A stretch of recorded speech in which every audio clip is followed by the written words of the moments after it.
Yakawala kami guys. Nandito ako ngayon guys, nakawala ako ngayon. So, wala.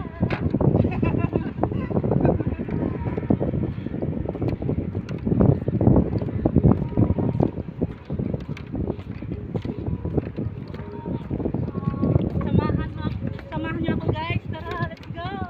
Papunta doon sa dulo guys. Kita niyo yung yung matataas na building. Diyan kami nakatira. Isa sa pinakamataas na building. Guys, kita niyo yan guys, mataas na building. Yan yung bahay namin guys. Amin yan guys. Building namin yan. Yan lang. Yan guys, yan yung sa tita namin lang yan banda. Sa tita namin yan guys. Mangingkod kita nga di. Mangingkod kita nga di ba?